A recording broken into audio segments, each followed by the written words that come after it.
parce qu'il y avait, bon, il y avait quand même, vous dites, la résistance était très divisée. Quand il y a eu le discours à la synagogue fait par Père Vidal a fait acclamer le nom du général de Gaulle. Il y avait des gens qui étaient en désaccord avec lui, mais tout le monde le considérait comme le chef de la résistance. Bon, c'était au moins symboliquement un point de rencontre. D'autres questions ?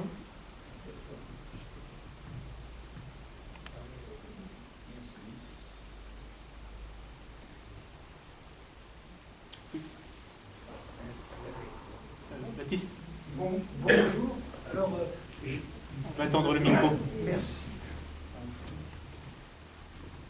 Bonjour, enfin bonsoir. Merci pour le reportage. J'aimerais savoir historiquement, aujourd'hui, quelle est la chose importante que vous aimeriez qu'on sache, qu'on découvre sur le plan historique au sujet de cette aventure, Oh, beaucoup de choses.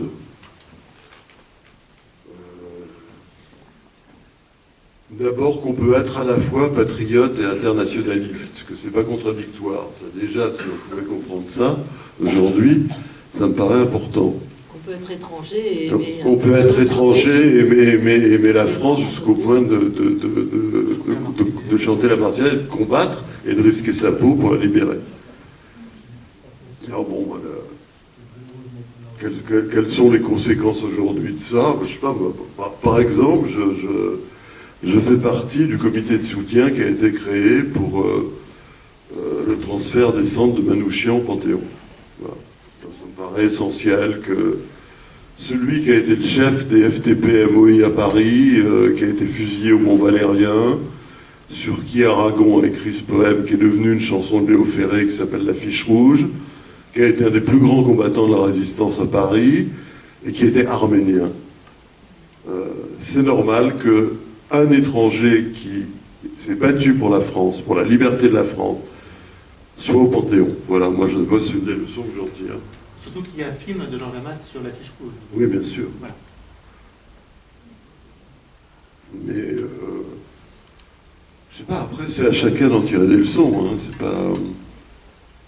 On peut voir aussi que l'histoire est parfois facile à analyser. C'est-à-dire c'est facile de dire là il y a le bien, là il y a le mal. Bon, ces gens qui luttaient contre le nazisme, ils savaient qu'ils s'affrontaient à ce que l'humanité a connu de pire, probablement. Puis il y a d'autres cas où c'est plus compliqué. Hein, il y a beaucoup de déportés du train fantôme qui venaient des pays d'Europe centrale, d'Europe de l'Est, à qui on a demandé d'aller, après la guerre, d'aller chez eux bâtir le socialisme, et qui ont déchanté. Braffman est parti en Pologne, en communiste convaincu, il est revenu en 67, en voyant la vague d'antisémitisme qui déferlait dans la Pologne communiste. Bon, il y a des moments où l'histoire est plus compliquée. Oui, non, mais... On a encore un évadé quand même. Il a quand même mis le temps, hein. S'il a attendu 1967 pour revenir, il a pris son temps. Hein. Non, mais tous les... Oui, mais tout le monde n'avait pas la possibilité, une fois retourné au pays, de revenir dans leur pays d'adoption. Bien sûr. Mais il y a même eu une histoire à propos du train fantôme qui m'a été racontée, qui est comme ça que je ne savais pas quand j'ai fait le film. Quand les Américains sont arrivés à Dachau, bon, ils ont organisé le rapatriement des déportés qui étaient là. Et ils avaient un ordre de l'état-major, donc probablement d'Eisenhower, disant qu'il fallait renvoyer les Espagnols en Espagne. Vous imaginez ces types qui venaient de se battre en France, dans les groupes de guérilleros, dans les FTP-MOI, bon, ils s'étaient battus pour la France. Pour eux, c'était la continuation du combat républicain qu'ils avaient mené en Espagne. Les Américains les retrouvent à Dachau, ils viennent de subir l'enfer absolu, et ils disent qu'il faut les renvoyer en Espagne. Bon, c'est-à-dire, en gros, Jusque-là, ils ont échappé à la mort par miracle. Là, on les envoie à la mort certaine. Bon. Et c'est un des déportés du train fantôme, le docteur Parra, qui était chef des services sanitaires de Dachau, et qui sera plus tard chef de ce qu'on a appelé l'hôpital Varsovie à Toulouse, c'est-à-dire un hôpital qui était réservé aux Espagnols d'origine et aux républicains espagnols. Bon, c'est Parra qui dit aussitôt, mais ils sont fous, les Américains sont fous, ils vont envoyer des milliers de types qui déjà tiennent pas debout, qui pèsent 30 kilos, on les envoie directement au peloton d'exécution de Franco.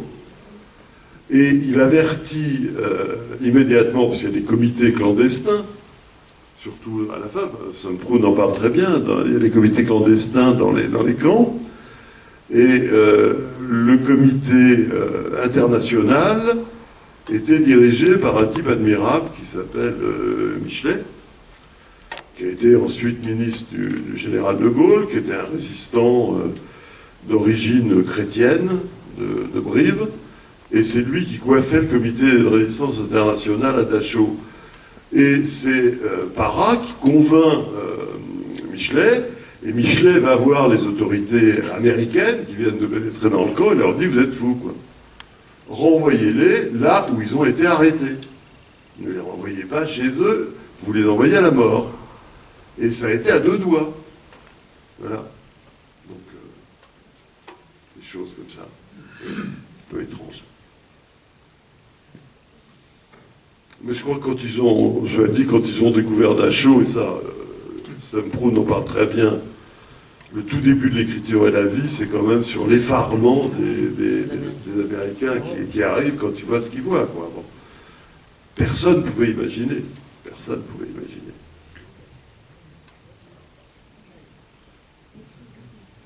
Est-ce que les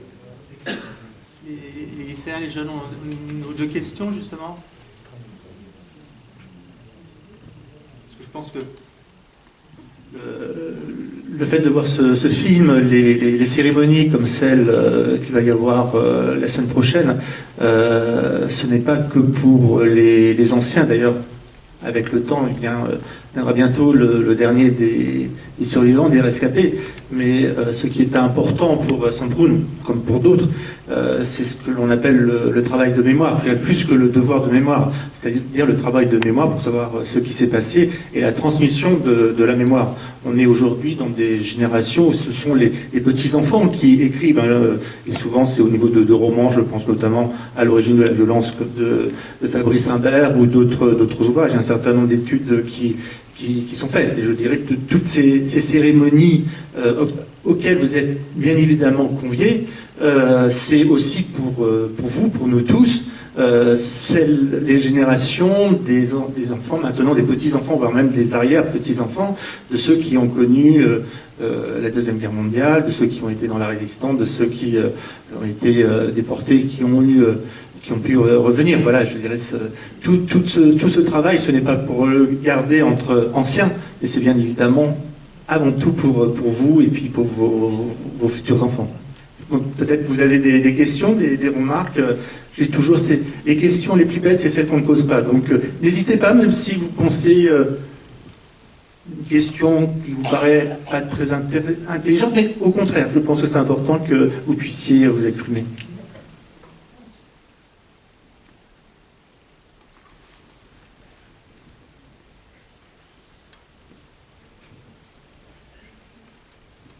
Bonsoir, merci beaucoup pour ce reportage. Ma question, elle est peut-être un petit peu moins historique, mais je me demandais comment, avec 9 heures de film, comme vous avez dit, on choisit 84 minutes pour raconter cette histoire. Merci. En souffrant, parce qu'il y a des séquences qu'on trouvait extraordinaires, qu'on a dû supprimer. Par exemple, il y a une histoire invraisemblable quand le train était immobilisé 4 jours à Rémoulins, avant là où il ne pouvait pas passer le Rhône. Il y avait un grand bourgeois catholique italien qui s'appelait Mussolini, que Nitti avait entraîné dans les brigades internationales, on ne sait pas trop pourquoi, et qui était mais vraiment un grand bourgeois qui avait fait du droit et du droit canon, qui était un juriste. Et il a été voir le chef de convoi, et il lui a dit les lois de la guerre interdisent de transporter les prisonniers dans les zones de combat. Et le chef de convoi lui a dit dans cette guerre, il n'y a pas de loi. Voilà. Ça, c'est Une des séquences que... voilà. c'est une des séquences qu'on a dû couper, malheureusement. Alors après, ben, on fait un équilibre. Il y a différents groupes, il ne faut pas qu'on parle de certains plus que d'autres. Et puis, bon, il y a une version DVD où il y a des bonus aussi, hein, où on voit notamment l'intégralité des entretiens qu'on a fait. Il y a une version encore plus courte qui est faite pour la télévision. Mais non, c'est compliqué. Mais tous les auteurs de documentaires vous diront ça. Et on s'engueule beaucoup. Je me suis jamais autant engueulé avec Georges Amat qu'au moment du montage. Toujours c'est pareil, l'auteur croit qu'il n'y a pas assez de texte, et le réalisateur croit qu'il n'y a pas assez d'images. C'est inévitable, ça se passe tout le temps comme ça. Et après on se réconcilie. Est-ce que le film passera à la télévision? Est-il déjà passé? Alors le film est passé sur les... C'est vrai que ça n'a pu dire grand-chose à la télévision. Il est passé sur sur la chaîne Histoire. Il est passé sur les FR3, la chaîne régionale. Il est passé plusieurs fois. Je crois qu'il y a Nouvelle-Aquitaine et Languedoc, enfin sur le sud de la France. Il n'est pas encore passé sur une chaîne nationale. Mais cela dit, comme ce film a été fait encore une fois de bric et de broc, et il y a des images qui viennent de lieux très très hétéroclites, elles n'ont même pas tous le même format, il n'est pas dans la norme formelle. Hein, c'est-à-dire qu'il y aura toujours des gens à Arte qui vous diront c'est pas possible de passer les séquences où il y a un mec qui est coupé au front, de passer une image sur écran carré alors que l'autre est en cinémascope, de passer des images anciennes et des images récentes. Là, bon, il n'est pas dans la norme. Il y a une norme du documentaire. Mais bon, il est passé, il passe. Et il a été beaucoup montré dans les salles comme ça. Moi, je voudrais rajouter aussi qu'à Sorgues, est jumelé avec une ville allemande et qu'il y a des collèges, des lycées allemands qui envoient ils viennent à Sorgues et il y en a même qui ont, il y a plusieurs écoles aussi et ils ont fait les 15 km ou les 18 km que mon père a fait à pied. Mais eux, ils l'avaient fait sous le soleil en août, le 18 août. Et moi, à chaque fois que je vais à Sorgues au mois d'août, je ne sais pas si vous connaissez le Midi, mais en plein mois d'août où il y a plein de monde et tout, je dis mais vraiment, ils n'auraient pas pu faire ça, les Allemands, à un autre moment, au printemps, ça aurait été plus agréable. Mais il y a beaucoup, là, il va y avoir les 50 ans du jumelage de Sorgues et de la ville, de Wadenberg, et il va y avoir tous les enfants et les jeunes, enfin une classe de collège. Donc c'est très intéressant. Mais si vous voulez, par rapport à une question qui a été posée, comment tout ça se prolonge, hein, en gros, comment ça se transmet, c'est compliqué. Il y a la transmission rationnelle par le savoir, bon, les cours d'histoire. Bon. Et puis il y a des transmissions qui sont beaucoup plus irrationnelles, beaucoup plus intuitives. Retrouver ce qui dans les familles est dit ou n'est pas dit, comme tu le disais. Bon, l'histoire de la déportation, et ça Semprún en parle très très bien, c'est pas seulement l'histoire des historiens. C'est aussi l'histoire des subjectivités, c'est la manière dont c'est vécu. Très important, bon, puisque c'est les amis de Georges Semprún qui m'invitent, tous les déportés que j'ai rencontrés m'ont dit la même chose. Ce qui frappait quand on arrivait à Auschwitz, à Buchenwald, à Dachau, à Mauthausen ou à Ravensbrück, c'est qu'il y avait des forêts autour et qu'il n'y avait pas un seul chant d'oiseaux. Bon. Voilà. D'où un sentiment d'angoisse immédiat. On ne savait pas pourquoi. Jusqu'au moment où ils finissent par comprendre que c'est la fumée des crématoires, c'est-à-dire l'odeur de chair humaine, qui éloigne les oiseaux. Bon. Ça, un historien s'en fout. Si vous allez voir un prof d'histoire et vous lui dites je vais faire une thèse sur l'influence sur des odeurs de chair brûlée sur les comportements ornithologiques, personne ne prendra ça au sérieux. Mais dans l'expérience subjective, c'est fondamental. Bon. Conchita Ramos, qu'on voit un moment, m'avait dit 2-3 trucs, par exemple. Bon, quand elle m'avait dit quand je suis revenu de déportation, je devais peser 30 kilos, et les gens ne comprenaient pas ce qui s'était passé. Ils ont voulu faire une fête, ils ont voulu me faire un cadeau, ils m'ont offert un chien. Et elle m'a dit, elle me parlait de ça 70 ans après. Et elle me disait, je peux toujours pas supporter les chiens. Quand on a vécu des files de déportés sur la place d'Appel, avec des SS qui, sans aucune raison, lâchaient les chiens en riant beaucoup, sur n'importe lequel, sans aucune raison. Bon, on n'aime plus les chiens. Voilà. Et ça, c'est pas dans les livres d'histoire. Elle me disait, je ne supporte même pas aujourd'hui de participer à un barbecue. Même l'odeur de viande grillée, je la supporte pas. Bon, ça, c'est la manière dont c'est vécu. C'est pas. L'histoire, c'est très important. Je trouve qu'on la connaît trop mal. Aujourd'hui, on entend beaucoup d'âneries qui se disent historiques, qui n'ont rien d'historique.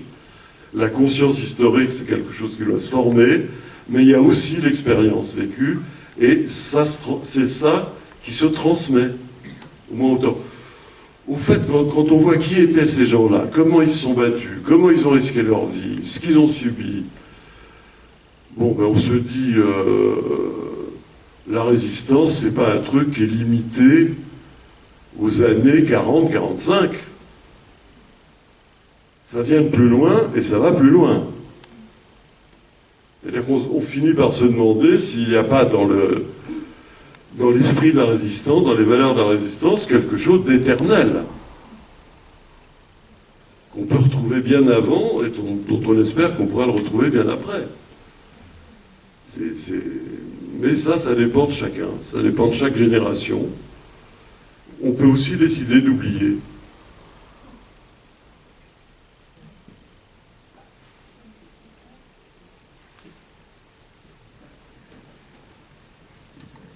Sur la dernière réflexion que vous avez émise, qui est passionnante, l'héroïsme, dans des périodes comme ça surgit. Toutes les chartes qui ont été faites sur la presse, sur le démantèlement de l'emprise de l'argent, etc., ils étaient tous d'accord, les partis. Il n'y avait plus de droite, il n'y avait plus d'extrême droite, avec les partis MRP, socialistes, communistes, etc. C'est beaucoup plus difficile en temps de paix d'arriver à garder les valeurs. Et c'est toujours comme ça. L'héroïsme en temps de guerre, il est sur un terrain propice, paradoxalement. Mais après, il faut voir comment l'esprit de la résistance s'est dissipé avec le temps. Et ça ne pouvait pas être autrement, je pense.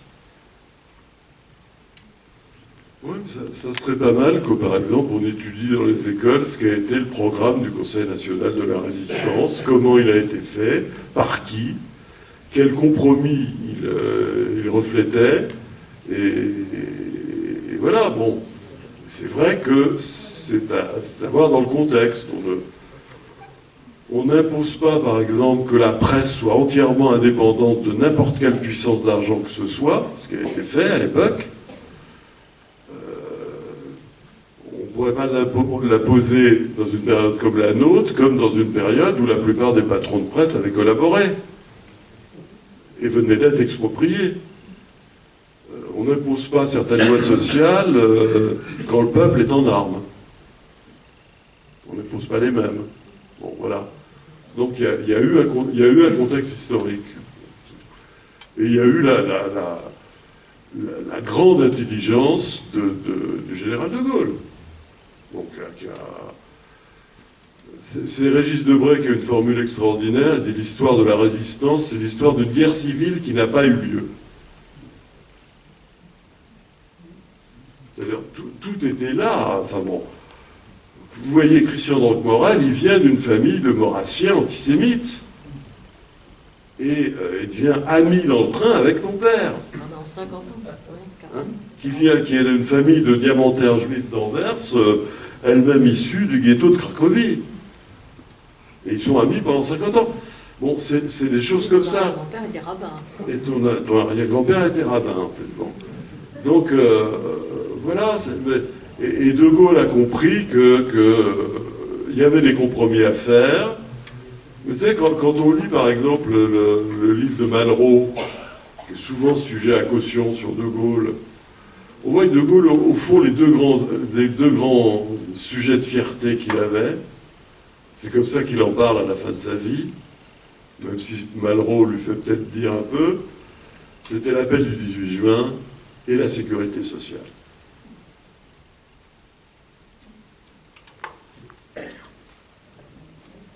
Il y avait une question devant. Peut-être l'avant-dernière ou la dernière. Bonsoir, merci pour ce reportage. Au début de la représentation, vous aviez parlé d'un livre que vous avez écrit. J'aimerais savoir quelle a été votre démarche par ce livre. Est-ce que vous la considérez comme complémentaire à ce film ou complètement différente? Non, c'est le contraire. Il y a eu d'abord le livre et ensuite, après la lecture du livre, Georges Amat a voulu qu'on fasse un film pour le prolonger. Bon, ma démarche, c'est très simple. Quand je suis arrivé à peu près à l'âge où mon grand-père est mort à Dachau, je me suis rendu compte qu'il y avait un trou dans l'histoire de ma famille, qu'il y avait des choses qu'on ne savait pas, qu'on ne connaissait pas. Il y avait une grande zone noire. Et je me suis dit, je ne saurais pas vraiment qui je suis si je ne sais pas d'où je viens. Et j'ai fait une enquête qui m'a mené très loin, qui m'a pris beaucoup de temps. Mon grand-père est né au 19e siècle et j'ai commencé l'enquête au 21e siècle. Donc, mais j'ai retrouvé des témoins, quand même. Bon. Donc voilà, Puis en plus, je ne suis pas satisfait de la manière dont la mémoire collective retient l'histoire, notamment de ces années-là. Voilà. Je trouve que, sous prétexte d'éviter le pathos et d'éviter l'héroïsme facile, on est parfois amené à rapetisser des choses qui ont été grandes. Hein, il y a une mythologie de la déconstruction qui ne s'applique pas à des actes qui ont été grands comme ceux-là. On peut toujours dire qu'il y a une mythologie de l'histoire de la résistance, on peut toujours dire que les communistes ont bâti une mythologie, que les gaullistes ont bâti une mythologie, etc. Mais il n'empêche, ces types étaient admirables. Voilà. Même s'il y a eu des mythologies autour. Donc j'étais pas satisfait de ça. Et je me suis rendu compte que, bon, chacun de nous est fait aussi de chapitres oubliés de son histoire individuelle et de son histoire collective. Il y a beaucoup de choses qu'on ne sait pas et qui nous aideraient à dire un truc qui va me valoir sûrement d'être détesté par tout le monde. Je ne vois personne aujourd'hui qui connaît l'histoire de l'Ukraine. Voilà. Je vois des slogans, des idées toutes faites, un jugement moral. Et bon, on assiste à une guerre atroce qui est faite par un tyran, à la tête de troupes qui sont des sauvages, qui est une violation de toutes les règles internationales, etc. Mais ça ne me fait pas oublier qu'il y a eu 1 500 000 juifs massacrés en Ukraine entre 1940 et 1945, et pas seulement par les Allemands. Et pas seulement par les Allemands. Voilà. Donc, je trouve que connaître l'histoire, essayer de la connaître, c'est un processus. Bon, d'abord, ça permet que des gens comme nous se retrouvent, alors qu'on ne serait jamais retrouvés. En plus, les enfants de ces déportés, ils sont au moins autant amis que leurs parents l'étaient dans le train. Voilà, et puis on a plein d'enfants et de petits-enfants, et on espère avoir des arrière-petits-enfants, et grâce à des gens comme Guy, et comme ces enfants qui étaient eux-mêmes à Sorgues et qui ont fait des recherches, et ben, ça ne va pas être oublié tout de suite, quoi. On espère. Bien, moi, j'ai entendu parler de cette triste histoire par une émission de France Inter, Affaires sensibles, de Fabrice Drouel, voilà, il y a un peu plus d'1 an, je crois. Et voilà, je suis là aussi pour vous rencontrer, vous qui avez écrit cette triste histoire. Merci. Merci à vous. Dernière peut-être intervention de Charles, et après je conclurai. Simplement, à propos de cette émission de Fabrice Drouel, elle est suivie d'un entretien en direct, hein, c'est pas filtré, et j'ai avancé quelque chose qui m'a valu quand même beaucoup de polémiques. Et à un moment, Fabrice Drouel me dit mais au fond, voilà, quel est le rôle de la SNCF dans tout ça? C'est quand même la SNCF qui a trimballé les déportés. Bon. Alors, bon, on peut expliquer que la SNCF, en tant que telle, ça n'existe pas à l'époque. Il y a une direction de la SNCF qui est entièrement aux mains des Allemands. Toutes les gares sont réquisitionnées. Tous les trains sont réquisitionnés. Et puis, il y a, dans la SNCF, comme ailleurs, il y a des gens qui collaborent sans trop d'état d'âme et d'autres qui résistent. Bon. Et tous les déportés qu'on a connus disaient que s'il y a eu autant d'évasions, c'est grâce aux cheminots. C'est les cheminots. Bon. Et je me suis hasardé à dire à la radio, à une heure de grande écoute, sans trop mesurer mes paroles, je ne comprends pas pourquoi on se pose tant de questions sur la SNCF, alors qu'il y a quand même une autre institution qui a été responsable de la déportation de 800 000 juifs et de 800 000 résistants, parce que c'est ça les chiffres. C'est la police. Quand vous allez à Paris, dans le quartier Beaubourg, vous voyez la plaque qui signale le ralliement de la préfecture de police à l'état-major FFI de Roltanguy. Quand est-ce qu'ils se sont ralliés? On le voit dans des films comme Paris Brûle-t-il, etc. Le 14 août 1944. Donc il y a des policiers qui se sont dit, tiens, si on allait du côté des résistants, 1 mois et demi après le débarquement. Ils ont attendu que les chars de Leclerc soient à Fontainebleau pour se dire, tiens, on pourrait être résistant. Bon, voilà, ça fait partie des pages d'histoire qu'il faut connaître, je crois. Oui, cher Laurent, je voulais d'abord te remercier de cette soirée fort intéressante. Et je n'oserais pas dire que je conclus, mais simplement, après la guerre, et tout le monde le sait, on avait dit, on continuait à dire, plus jamais ça. Eh bien, je crois que plus jamais maintenant, il faut nécessairement être ce que nous sommes tous, les passeurs de mémoire. Parce que ce qui se produit actuellement à 2h30 de Paris est particulièrement atroce et dramatique. On peut discuter sur l'Ukraine, sur l'histoire de l'Ukraine et des Ukrainiens. Moi, je n'oublie pas Babi-Yar et les 38 000 morts découverts à Babi-Yar, mais quand même, nécessité d'être extrêmement vigilant, y compris contre ceux qui ont tendance à modifier l'histoire. Et c'est récent. Vigilance, vigilance. ou alors on n'a rien compris. Merci, merci Charles. Tes encouragements et encore toute mon admiration pour le travail que tu fais, qui est un travail aussi de mémoire, de recherche personnelle, et qui est reconnu internationalement, et c'est aussi à destination des plus jeunes. Je voudrais vous remercier la ville de Melun, le cinéma La Variété, Guy et Corinne de leur accueil et d'être venus jusqu'à Melun. Le film de nos entretiens sera mis sur la page YouTube de l'association lorsque ce sera fait, finalisé. Il y a un petit travail à faire.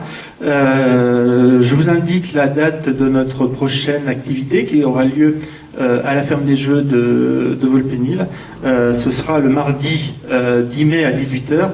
Avec Isabelle Rambaud, l'ancienne directrice des archives départementales de Seine-et-Marne, sur une conférence locale avec, je pense, pour beaucoup une découverte locale sur les réfugiés espagnols, républicains espagnols en Seine-et-Marne, en sachant que, par exemple, à Melun, au niveau de la côte Saint-Lienne, eh bien, il y avait un camp de réfugiés espagnols. C'est quelque chose que mon Charles a appris il n'y a pas très longtemps, grâce notamment à Isabelle. En tout cas, je vous remercie. J'espère que cette soirée vous a enrichi humainement. N'oubliez pas la cérémonie vendredi prochain, de la semaine prochaine, avec laquelle malheureusement travaillant, je ne pourrai pas être présent, mais je sais que le message des associations mémorielles sera lu par une personne éminemment plus que compétente qui est dans la salle. En tout cas, je vous remercie et je vous dis à très bientôt en espérant que l'association des Amis de Rockhampton pourra organiser d'autres activités ici à Melun.